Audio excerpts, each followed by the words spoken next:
don't got a hood on. Let me step up just another step. There you go. All right, guys. Marcus, you were able to, I wouldn't say take Evan Weaver out of the game exactly, but minimize his tackles far more than anyone ever has. Now you face a linebacker in Landman that also very few people are able to take out. Are you able to take some of those finer points of the game plan that worked against Weaver and hopefully use them this week? Yeah, I think, obviously, first of all, that's a heck of a defense, and to take him, to try to, like I said early in the week last week, to try to eliminate him in that game plan was hard to do. He's a heck of a player. I think Colorado's another great defense with a great staff. Kind of new to the conference, so we're kind of learning about them, and only these first 4 games really don't got much to go off in a lot of situations, but coached well and have a good scheme. And Coach Tucker does a great job with their group. He's got another backer who's another guy you got to really be accountable for in a lot of different areas. So hopefully we've got a decent plan. I think we can feel good about what we're doing in a short week. In a few days to kind of get everything's outlined. Given a short week, how do you compress things to get all of what you want to get in before game time? Yeah, it's a careful balance. I think if I know many of us have made mistakes early in our probably rookie careers that you try to do too much in a short week, and you really got to go back and find out exactly what you've got that you've had in your inventory versus a structure that you're seeing, and make sure that you're not doing too much in a short week. There's some carryover a little bit structurally as far as the defense, which is good for us. But I think more than anything, we've just had to really pay attention to kind of ourselves and what we can do in a short week and attacking this group, and then making sure we're counteracting some of the things that we can continue to improve on. Colorado obviously has a lot of good skilled players and quarterback, but are you seeing Mel's influence on their defense already this season? Yeah, the unfortunate part, from us, we don't get to see any offense. I know they got some good players. You don't see any of the film. We watch zero offense, but it's very evident what he's doing and the culture he's trying to do, take over up there, and he'll do a great job. I'm sure you can see that the influence they've had on those guys trying to get things done, and we know that's all a hard job. They're doing a great job, and then he's a great coach. You can see that the movement they're making is real. Having Micah and Schooler back, how much of a difference did it make this weekend? And seeing Micah specifically just kind of have sticky hands out there, was he as advertised? Yeah, I think you guys saw some of the stuff that you saw in kind of spring on with Micah and some of the stuff in camp. We knew there'd be some rust. There was some rust out there, and with both in both regards. Some of the things we were doing in the given game plan with the lights on and the excitement of the game. But again, getting those guys reactivated and going again. I know Schooler was really excited to get back out there. There's a couple things he wanted to clean up, and we all wanted to clean up.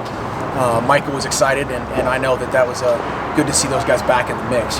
When you've had a little bit of a lack of explosive plays by way of 20-plus yard plays, Marcus, particularly in the passing game, how much is having them back, but also, again, not a criticism of the opponent, but they rank in the 120s in pass defense. How much is this a potential opportunity to have some more explosive plays? We try to stay away from the stats. Of where they're ranked. Their defenses they're all good. The one we played is really, really good, and we moved the ball and did some things to self-destruct ourselves. And then you got the explosive play rate, the big play rate, whether it be 10 or 12, your big plays or explosive plays at 20, something we looked at for sure. The 10s are up really high. We need to have a few more 20s up in there. And I think having guys back like Micah and Schooler and even Juwan back out gives you opportunity to stretch the field regardless of who you're playing. I think that's going to be an opportunity for us to have success there.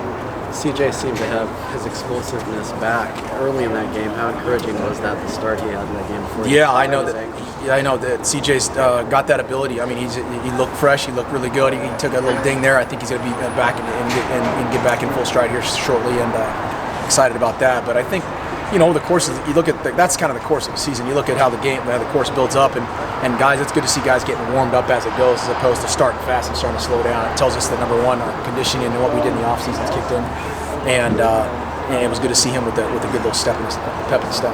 What has impressed you the most about Andy Avalos in his first year as defensive coordinator? Yeah, I've known Andy for a long time, since we've all got this together for a long time. And just did a great job. Awesome to have him here, be detailed and demanding, and does an awesome job with our defense, obviously. So really excited, since we knew we were getting a chance to bring him on board. Doing an awesome job. Everyone can't play, but what's preventing Felix from having a bigger role? The limited amounts he has, he seems to do well. Yeah, I think just being 100%. It's just he's battled some stuff and continues to battle some things, and we're excited every day. Hopefully he gets a little bit better. That's the only thing that's held it back from really seeing what he can do on a consistent basis. On the topic of Felix, what did you see from Cyrus last week? You saw a lot of for him not on the goal line. So thoughts on him? Yeah, no, Cyrus is another guy who's been a dependable guy, especially when we go through a little nick there with CJ. He's got to go bounce back up, and he's done a great job since last year of being a guy, especially on the goal line, that they can carry a guy in and finish it and demand a lot of him, and expectations are high too. So he's a core player for us. You know. Did Justin? Did he miss some wide open targets more than usual, or was that? How did he do? You think in that way? It seemed like there's some guys that. Yeah, I think first of all, I think no one's more critical. What anyone says, no one's more critical than coaches and players on themselves. Right. There's some opportunities there that I'm sure he went back. I think there's opportunities knowing Justin the way he is. There's going to be games where he's not missing. We may see him with an 80% completion percentage like he's had before, and he's still mad about one ball. So that's a sign of a true competitor in that regard. A guy who's really acute in regard to everything. He wants to be exactly right. And there's a couple things he'd want back in that game, but nothing that would give us a knee-jerk reaction to think that that's not something he's capable of coming back from. So like a play that Juwan Johnson was wide open, cutting through the center. Did you guys try to go back to that at all, or you know what I'm talking about? Yeah, I think he was on a shallow combination there. He had a couple guys there throw towards the middle of the field. Something we came back to in a different way.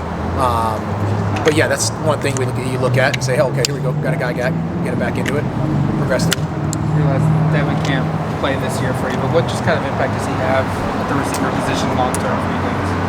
I mean, that's hard to tell right now, Matt. I don't, it's hard to tell with the kind of the scope we're in right now. But I mean, an opportunity to have a kid who's very dynamic, who we knew through recruiting for a really long time, who has a chance to raise the bar in that room is going to be something special. Thank you. Appreciate it.